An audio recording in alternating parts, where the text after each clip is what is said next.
그러게요. 이 질문까지 포함해서 이번 주제 만나보겠습니다. 주말 새 북한 김정은이 또다시 딸과 함께 등장을 했습니다. 최근에는 ICBM보다도 북한 관련 검색어에 더 많이 등장한 게 바로 김정은의 딸인데요.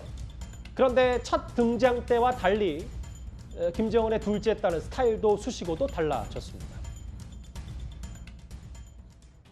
역사적인 중요 전략무기 시험 발사장에 사랑하는 자제분과 요사와 함께 몸소 나오시어 시험 발사 좋은 과정을 직접 지도해 주시며 경애하는 총비서동지께서 존귀하신 자제분과 함께 촬영장에 나오시자 폭풍 같은 만세 환호를 힘껏 터쳐 올렸습니다.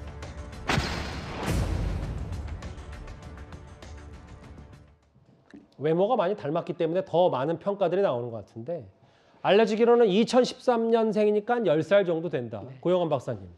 근데 지난번에는 수식어가 사랑하는 자제분에서 자제분 앞에 존귀하신 수식어가 바뀌었어요. 북한에서 이 정도면 어떤 의미입니까?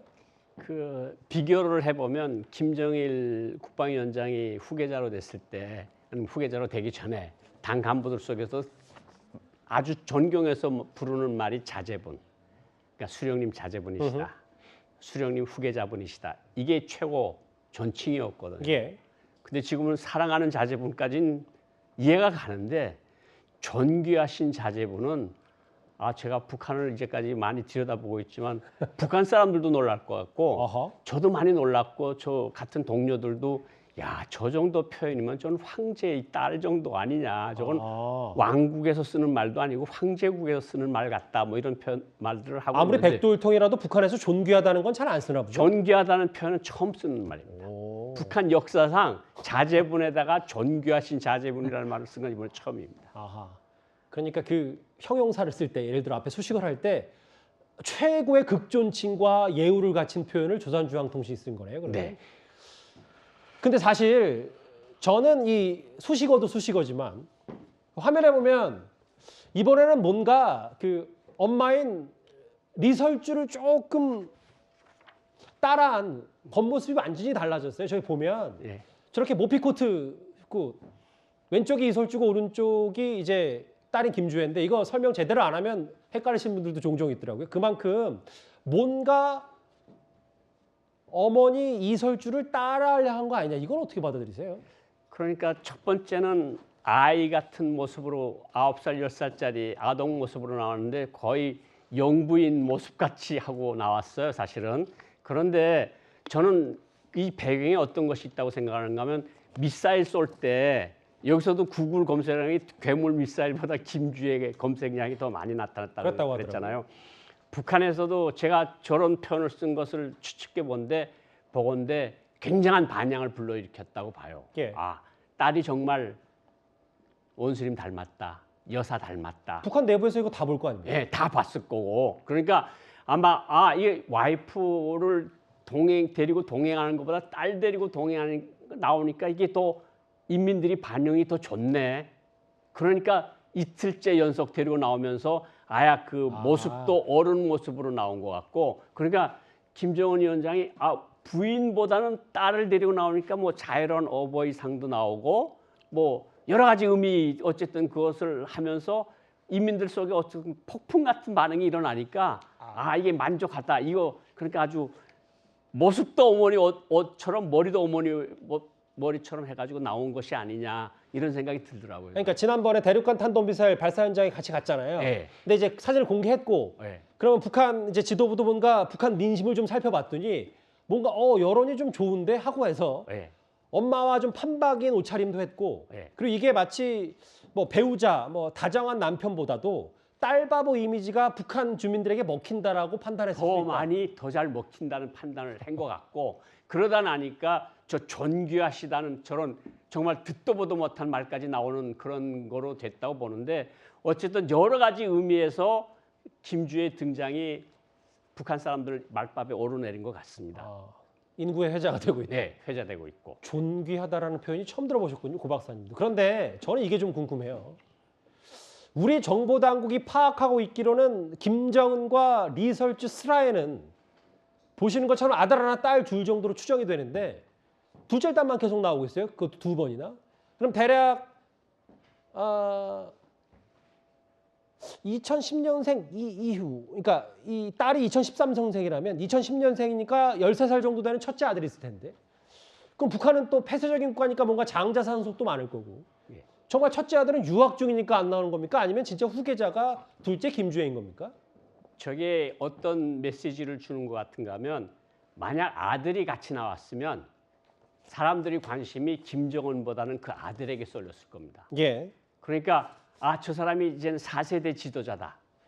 그러면 김정은 본위에 타격을 주는 거거든요. 그리고 뭔가 후계자를 공개를 시키면 사람들이 간부들이 당정군 엘리트들이 저 사람이 이제 뜨는 해고 저 사람한테 무슨 문제가 있어도 후계자를 저렇게 빨리 등장시킨 것은 아닐까? 그러니까 김정은한테는 굉장히 마이너스 효과를 내는 거죠. 그러니까 꽁꽁꽁꽁 감추고 예. 대신에 김주애를 데리고 나옴으로써 어떤 간접적인 메시지를 주는가 하면 어디선가 후계자도 무럭무럭 잘하고 있겠구나. 김일성 조선은 이제는 김정은 3대를 거쳐서 4대로 가겠구나 하는 것을 당정군 엘리트들에게 주는 메시지는 두 가지 포석이 있다. 예. 그러니까 저 후계자로 지정된 사람은 후계자로 공식 지정될 때까지 꽁꽁 숨겨놓을 겁니다. 예. 꽁꽁 숨겨놓고 그러면 아버지한테 이게 플러스 효과를 줘야지 마이너스 효과를 주면 안 되거든요. 그러니까 이걸 예를 들어서 김주애를 데리고 나오면 뭔가 아주 딸바보 이미지인데 아들을 데리고 나오면 모든 이 주목이 아들한테 가겠으니까 이런 것을 자제한 것이 아니냐 이런 생각이 듭니다. 되게 흥미로운 분석을 해주셔서 그러니까 아들은 아마 후계자로서 잘 자라고 있을 테고 예. 뭐 그건 또 추정입니다만 아들이 있다면. 근데 둘째 김주애만 데리고 나오는 이유가 만약에 아들 대안았으면 또 요즘 김정은의 건강이 또 어떻니 저쩌니 혹은 벌써 후기구도 하는 걸 보니까 건강 못지않게 지금 북한의 지도부가 좀 위험천만하니까 미리 조급함에 후계자 내세우는 건 아니지 이런 평가가 있을 수 있다는 말씀이시죠? 그렇죠. 그렇습니다. 그러니까 절대 둘째 김주애가 후계자가 될 가능성은 없다는 말씀이십니까? 그 남존여비 사상이 아직도 강하고 그 여성에 대한 차별이 강해서 여성이 지도자가 된다는 생각은 거의 하는 북한 간부들은 없고 예. 지금 하면 후계자의 어떤 보조 역할, 지금 김여정이가 하는 역할을 김주애가 할 수는 있겠지만 예. 저런 일은 절대로 없으리라고 생각을 합니다. 상당히 이제 고도화된 전략에서 나오는 네. 둘째 딸의 공개네요. 고 박사님 말씀을 들어보면. 근데 질문 하나 더 드릴 게 이 부분이에요. 사실 이 우리나라 언론에서 말들이 많았잖아요. 이 김정은의 딸이 드디어 공개되냐. 이 한 행사에서 공개된 딸. 근데 애초에 북한이 이거에 대해서 처음에 아니라고 물론 뭐 우리의 매체 보도를 다 북한이 하나하나 반박하지는 않습니다만 뭐 오르내릴 동안 통일부가 확인하지 않는 동안 뭔가 가만히 놔두다가 김주애 이후에는 뭔가 이 영상까지 삭제를 했다. 이건 어떻게 해석할 수 있을까요? 그러니까 나왔을 때 이제 일부 매체들에서 이설주 여사가 하도 이렇게 뭐 따뜻한 정을 보여주는 모습을 보이니까 딸이다 이렇게 이야기를 했었는데 뭐 저는 그걸 뭐 전혀 그런 가능성이 없는 일이다 그렇게 이야기를 했고 그때 보여준 모습은 나는 전체 어린이들이 어머니다. 이른바 나는 조선이 국모다. 이런 측면에서 한 거고. 예. 그런데 이제 여기서 한국에서 하도 김주애다, 딸이다 이런 이야기를 하니까 북한에서 김주애를 등장시키면서 영상에서 이 소녀를 삭제시킨 것이다. 그러니까 김주애한테 오히려 해를 줄 것 같으니까 아예 영상까지 삭제된 거 보면 뭐 김정은의 딸하고는 전혀 상관이 없는 그런 것을 한국에서 일부 언론에서 김주애거나 김정은의 다른 딸이다. 그렇게 섣부르게 보도를 한 것 같습니다. 어쨌든 조만간 뭐 멀지 않은 시간에 아들도 어느 정도 공개가 되고 진짜 유학 중이라면 그렇게 되겠네요. 그러면. 네. 어느 정도 좀 김정은이 위원장이 좀 어느 정도 좀 나이가 좀 더 들고 한 50 정도 되면 그때 한 20대 뭐 중반쯤 되면 그때 정도 나타날 거지 지금 나타나면 이게 항상 새로운 태양에 줄을 서는 무리들이 항상 있거든요. 그건 이제까지 그랬고 그건 북한이 그런 이야기를 항상 해왔으니까 그거는 아마 꽁꽁 숨겨두고 어디선가 후계자 수업을 하고 있으리라고 생각을 합니다. 글쎄 북한의 절대 권력 김정은과 스킨십을 할 수 있는 사람이 누가 있겠습니까? 둘째 딸이 연이어서 공식 석상의 모습을 드러냈다. 그럼 큰아들은 어디 있는 거냐? 여러 분석들을 저희가 고영환 박사님과 해봤습니다. 이번 주제는 여기서 정리하고요. 다음 주제 가기 전에 지금까지 들어온 여러분들의 목소리를 만나보겠습니다. 첫 번째 댓글입니다.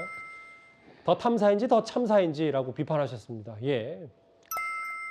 장경태 의원에게 두루마리 휴지를 보내주고 싶네요. 아, 그 캄보디아 어린이 두루마리 휴지 보내주다고 하니까 바로 댓글에서 이런 비판이 있네요. 예. 생명을 살리고 나라 홍보되고 뭐가 문제입니까? 역시 그 캄보디아 그 소년에 많이 관심이 있으신 것 같습니다. 예. 죄를 법으로 만달하지 뭘로 하나요? 법 만드는 국회의원이 할 말인가요? 라고 하셨고요. 마지막 보겠습니다. 핵만 없다면 한반도는 평화다. 북한 얘기까지 만나봤습니다. 오늘 댓글 다섯 개 모두 감사드리고요. 다음 주에는 오늘 있을 이 얘기를 해보겠습니다.